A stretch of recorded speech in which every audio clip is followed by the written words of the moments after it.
Voy bien jodido de tiempo, pero bien mal, ¿eh? Y me han dicho que allí no debo llegar de noche. Vamos a ver.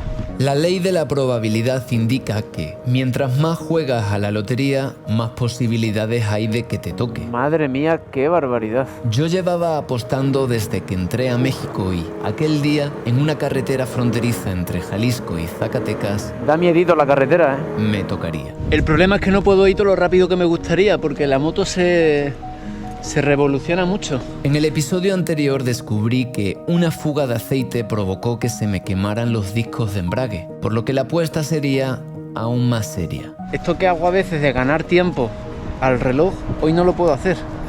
Hoy tengo que ir a la velocidad que da la moto. Supernova manda. Como también manda la suerte, pues cuando juegas a este tipo de lotería, puedes ganar o puedes perder.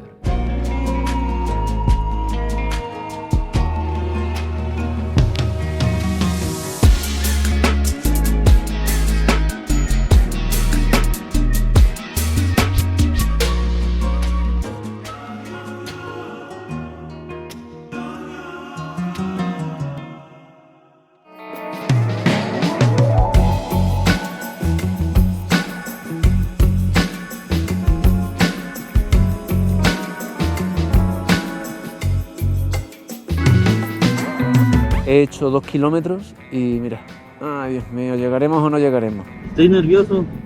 Más nervioso estoy yo de que se me rompa el motor en medio del camino, que ya tengo los discos quemados. Oye, pues un placer, ¿eh? Muchas gracias por la ayuda, hermano. Ya verás en los episodios cómo llega la moto, si es que llega. Ah, ahí voy a saber si llega. Lo que sí sé es que hoy nos espera aventura. Vaya que sí nos espera. Y ahora voy primero en línea recta hasta un pueblito llamado Ruiz. Y de ahí tengo 5 horas y pico hasta llegar a un poblado Wixárika de dentro de la sierra. Desde que salí tuve el presentimiento de que algo se iba a torcer. Y es que la vida te manda señales, pero no siempre las queremos ver. Bueno, este es el pueblito del Venado y ahí comienzan las montañas que tengo que empezar a atravesar hasta llegar a la sierra Wixárika. Hay una parte de mi cabeza que no para de preguntarse si estoy haciendo lo correcto, porque mi esperanza es llegar a Chihuahua con la moto así. ¿La escucháis? Se revoluciona enseguida. Voy a ir reponiendo el aceite, pero sí que hay una posibilidad grande de que la moto me deje tirado. He previsto esa situación de la siguiente manera, que si me quedo tirado, pues tengo el número de una grúa. El tema es tener cobertura para avisarla. Tengo el teléfono satelital en caso extremo, pero bueno, es algo que podría suceder, cuento con ello. El segundo contratiempo, llego al ocaso, un poquito después del atardecer. ¿Por qué insisto tanto en esto? Porque es la regla principal en México, no rodar de noche. Me han dicho que en esa zona especialmente no rodar de noche, porque es que me van a parar y no quiero llevarme ese susto, o sea, no me quiero cagar en los pantalones. En esta zona de México la tónica es encomendarse por partida doble, por el factor humano y por el factor motociclístico. Ojalá me salga bien. 5 horas para 200 kilómetros. Yo me imagino que gran parte va a ser de terracería y parece que gran parte con mucho tráfico. ¡Hasta luego! Con la fiesta que lleva ahí el compadre. Mira, se llama Arroyo Malpaso. Malpaso es, la verdad. ¡Hasta luego, jefe! Qué buena gente son los camioneros, tío. Viven en otra onda. Esa señora, por ejemplo, iba con la vestimenta Wixárika. Ella viene, yo voy. Que Dios no coja confesado.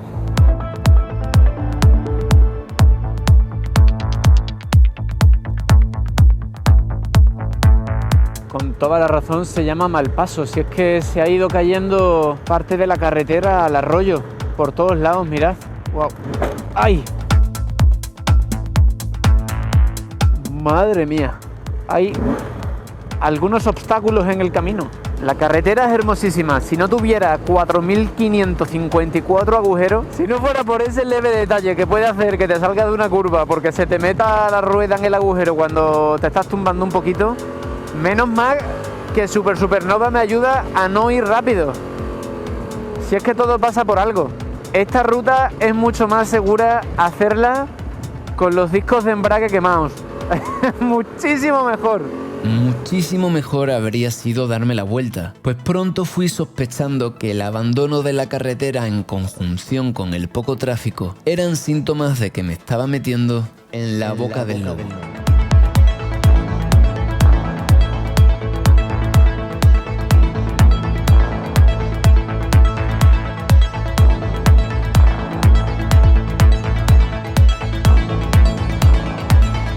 Mira, yo creo que desde Chiapas no hacía una ruta tan desolada. Si tuviera la mala suerte de quedarme tirado por lo que le está pasando a la moto, me las vería muy crudas.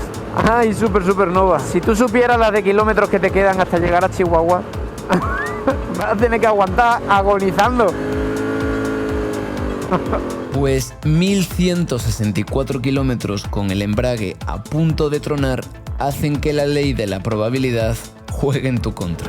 Porque hay algo que no te he dicho, supernova, y es que no vamos a ir en línea recta.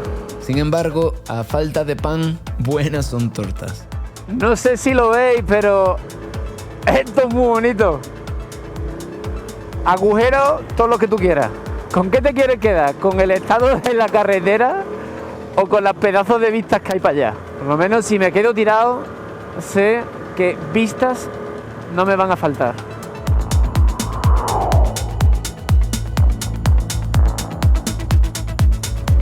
¡Yeah! ¡Qué bonito! Esta zona que estoy recorriendo es la frontera natural entre Nayarit y Jalisco. De hecho, esa carretera pasaba por una cuádruple frontera: Nayarit al oeste, Jalisco al sur, Durango al norte y Zacatecas al este. Por tanto, las posibilidades de que el camino estuviera disputado eran muy altas. Este es el típico sitio que, aunque vuele el dron de mil maneras, ninguna imagen capta lo que realmente es.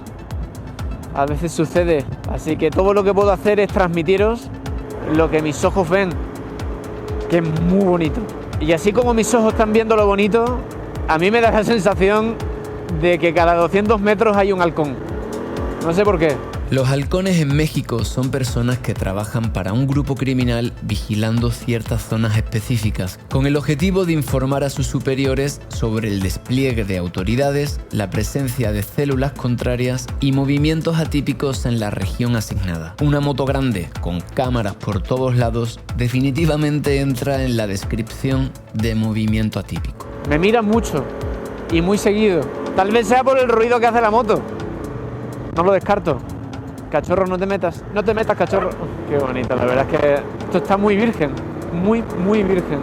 Tan virgen que hay derrumbes que no se arreglan. Mira el señor, tío, es que... Qué estampa, qué estampa.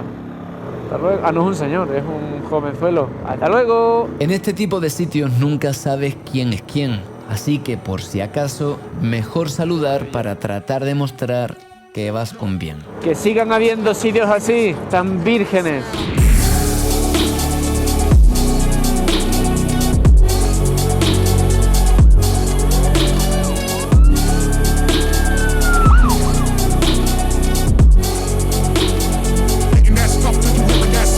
El cañón que he visto con el dron es este.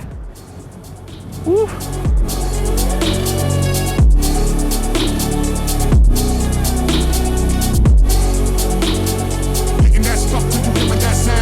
Bueno, esto es Jesús María, es como el pueblito grande del camino de esta ruta, pero ¡au!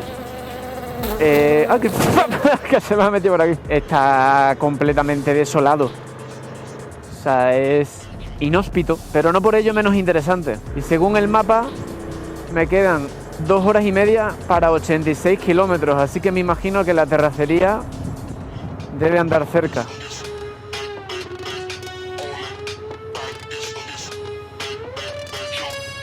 La verdad es que Jesús María es auténtico. Mira, ahí hay unas frutitas. Vamos a comprar algo.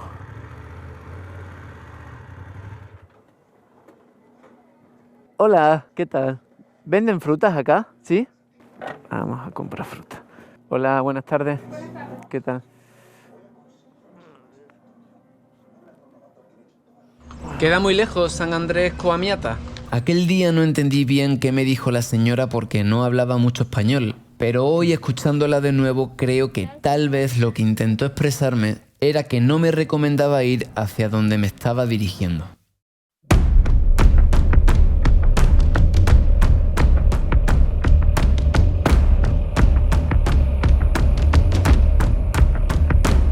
La verdad es que hay una cantidad de imágenes pintorescas como esto de aquí, que no sé bien exactamente qué es. Creo que estamos en zona wixárika ya.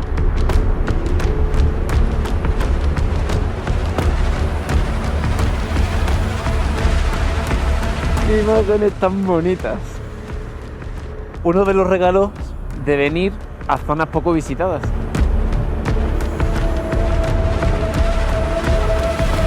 Bueno, este es el punto más desarrollado en el que voy a estar en un tiempo.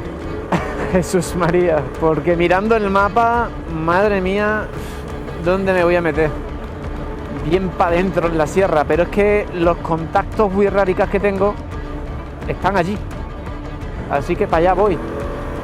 Los wixárika o wixáritari son un grupo étnico de México conocido no solo por su vestimenta y colorido arte, sino también por ser los guardianes del peyote, el cual está intrínsecamente unido a su cosmovisión y prácticas chamánicas. De entre todos los pueblos nativos de América, este es uno de los que más ganas tenía de conocer, razón por la que estaba asumiendo el riesgo de llegar allí.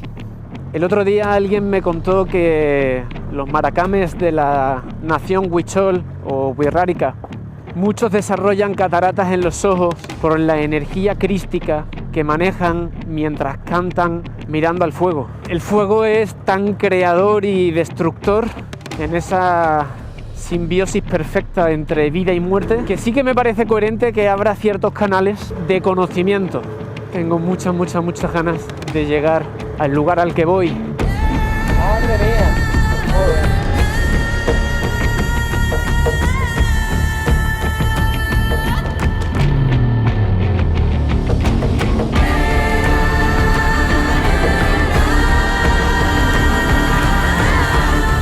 Madre mía, qué barbaridad. ¿Cómo está esto, muchachos? Da miedito la carretera, ¿eh? Da miedito. Da miedito verla. Imaginaos rodarla. Menos mal que en estos años una de las cosas que he practicado es dialogar con los miedos.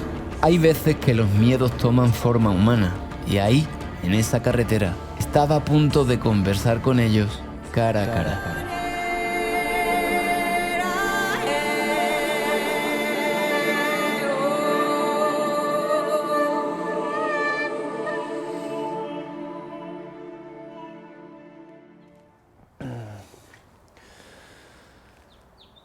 Nunca llegué a San Andrés Coamiata. Me quedé a 50 kilómetros y la razón por la que no llegué fue porque me encontré al cártel.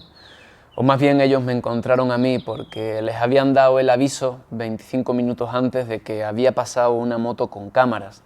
Entré en pánico, me di cuenta de que no era ni policía, ni ejército, ni ninguna autoridad de la República Mexicana, sino que era el cártel, eran los chicos malos, como los llaman. Siempre pensé en cómo reaccionaría en una situación así y la verdad es que te quedas paralizado. Avanzas, escuchas, obedeces, te bajas de la moto y empiezas a responder preguntas. Me preguntaron que de dónde venía, con los nervios se me olvidó. Quería decir la palabra Tepic, pero no me salía. Entonces empecé a titubear, a dudar, dije primero Vallarta, pero Vallarta habían sido 10 atrás. Bueno, estaban muy intensos al principio porque pensaban que venía grabando. Entonces comenzaron a revisarme cámara por cámara. Les expliqué que me dedico a grabar viajes de aventura, que soy youtuber, que creo contenido, que vengo viajando desde Chile y que lo podían comprobar todo en internet, que no me dedicaba a nada extraño que pudiese interferir con lo suyo y que si por ahí no se podía ir, que yo inmediatamente me daba la vuelta. Me habían avisado en Guerrero y Michoacán que aunque no te pase nada y te dejen ir, el susto que te llevas se te queda en el cuerpo unos cuantos días. Y la verdad es que es una situación en la que uno se plantea si ahí termina, si ahí se queda. El peor momento fue cuando El comandante se comunicó por radio con su superior, que no estaba allí, y le preguntó que qué tenía que hacer conmigo. Y por unos instantes pensé que por esa radio podía entrar un mensaje muy malo para mí. Y por suerte, el mensaje que entró fue: y déjenlo seguir. Sin embargo, no seguí. Me dijeron: has tenido suerte que te encuentres con nosotros, porque ahí arriba hay otro grupo. ¿A ti no te han dicho que esto está en guerra, que este camino está disputado? A 20 kilómetros más arriba te van a volver a parar si sigues, me dijeron. Y los de arriba no van a tener tanta piedad como nosotros. Esos te van a matar, te van a robar y te van a quitar absolutamente todo. Y nadie va a saber dónde estás. Y yo pensando, pero yo le había preguntado a la gente de la comunidad wixárika si el camino era seguro y me dijeron que sí, que mientras se fuera de día era seguro. Hubo dos problemas. Uno, que yo iba con cámaras en la moto y eso, si alguien me hubiese avisado en Jesús María que no se podía, pues no lo habría hecho, las habría quitado y ya está. Y por otro lado, resulta que yo no estaba yendo de día, según lo que ellos entienden como día. La hora máxima para salir de Jesús María se considera a las 2, 3 de la tarde, según me explicaron, y yo estaba saliendo de Jesús María a las 5. Iba a llegar con un poquito de luz todavía a San Andrés Coamiata, pero ya eso era considerado noche y un horario extraño para viajar. Entonces la confluencia de esos dos factores hicieron que me salieran, y salieron específicamente a por mí, como decía antes, a investigar quién era y por qué estaba allí y por qué llevaba cámaras. Una de las cosas que más me sorprendió fue que todos, 6 de ellos, de 7 que eran, excepto el adulto, todos eran niños. Eran adolescentes de 14 a 16 años. Eran muy pequeños y bromeaban entre ellos, tenían como un tono jovial. Parecía que eso de tener armas era un juego, que estaban como en una especie de simulación de lo que es la guerra. Mientras pasaba todo aquello, yo me planteaba si ellos eran conscientes de las altas probabilidades que había de que en algún enfrentamiento con el otro grupo pues terminase su existencia de forma prematura. Me imagino que las circunstancias de pobreza, escasez, falta de oportunidad son causas de las que se nutren los grupos delictivos. Y hablando de grupos delictivos, le dije al comandante en un momento cuando me relajé, dije, yo sabía que en algún momento me podía pasar esto, pero no sabía cuándo. Y me dice, ¿qué? ¿Encontrarse con un grupo delictivo? Y yo, bueno, pues sí, encontrarme con ustedes, con los que manejan esto. Por suerte parece que uno de los muchachos me medio reconoció y me decía, a mí se me hace que yo le he visto a usted en internet, ¿a usted no le pasó esto en este sitio, en este otro? Y yo, uy, sí, por favor, díselo a ellos, que yo me dedico a esto, que no estoy en nada extraño, que me dedico a hacer contenido sobre comunidades indígenas y motoaventuras. Tras unos 15-20 minutos allí retenido, me dejaron ir y me dejaron ir a cualquier lugar. O sea, podía seguir la ruta o podía regresarme por donde había venido.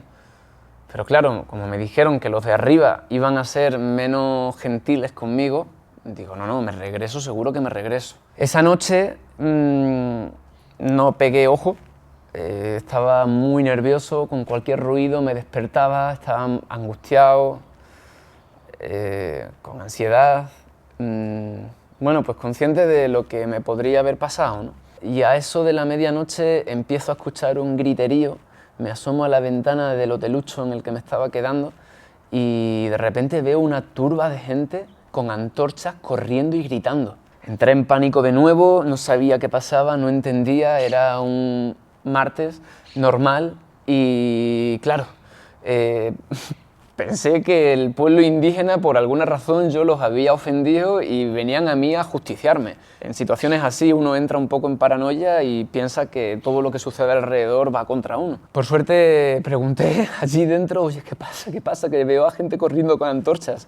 Y me dijeron que era una celebración sincretista del pueblo, medio indígena, medio católica, que celebraban como el miércoles de ceniza o algo así y se llamaba Las Panchitas. A la mañana siguiente, tras haber mal dormido apenas 2 horas, de repente empiezo a escuchar en la habitación de al lado unos quejidos, como alguien llorando, gritando, suéltame, no me toques, y como golpes de cuando alguien se cae al suelo, ¿no? Pongo la oreja al lado de la pared y de repente me doy cuenta de que le están pegando una paliza a una mujer. Y digo, Dios santo, cuánta intensidad en tan poco tiempo, ¿qué hago yo aquí?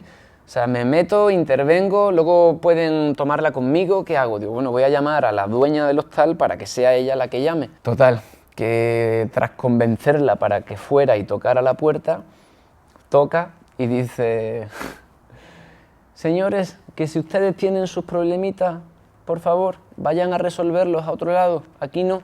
Y se escucha una voz de un hombre diciendo: sí, ya nos vamos de aquí. Luego me contó la señora que la mujer que estaba dentro salió con una sudadera encima de su cabeza y para que no se le viera lo que le habían hecho, pero que le entrevió pues, toda la cara golpeada, sangre, moretones. Luego llegaba mi momento de partir y por suerte me encontré a unas personas en la calle y a unos chicos que se estaban alojando en el mismo hotel que yo.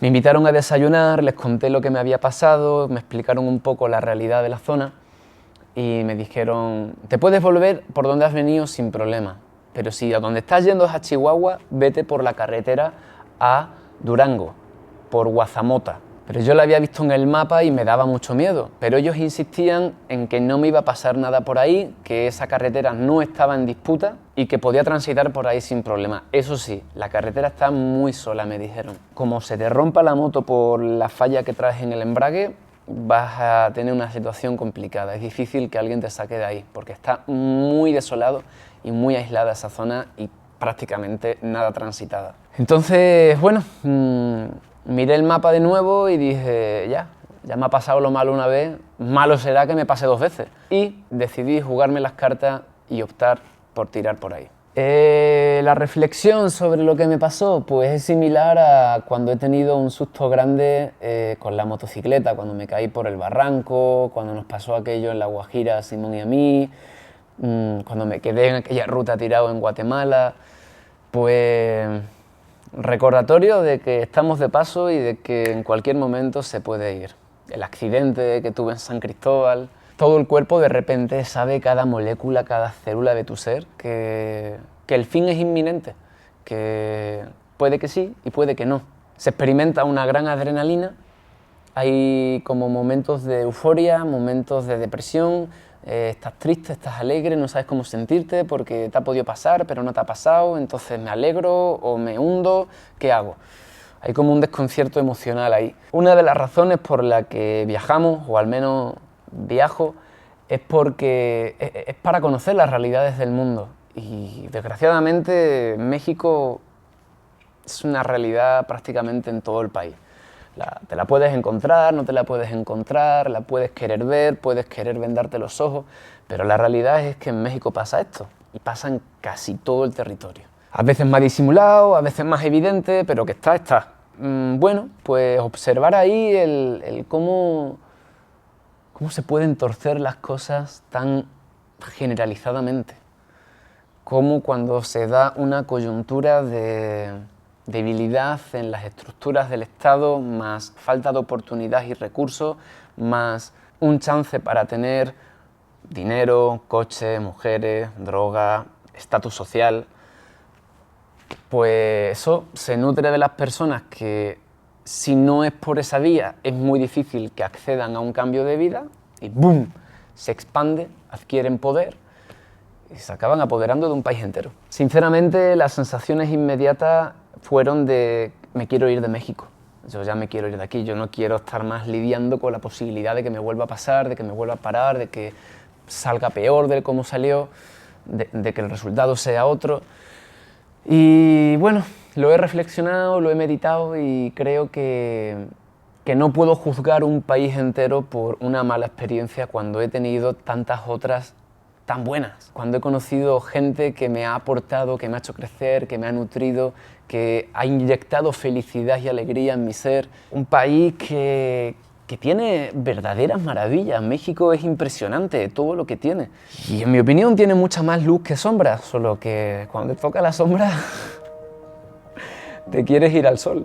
Y uno piensa: en California hay buen sol, ¿qué tal si me voy ya para Estados Unidos y doy esto por terminado?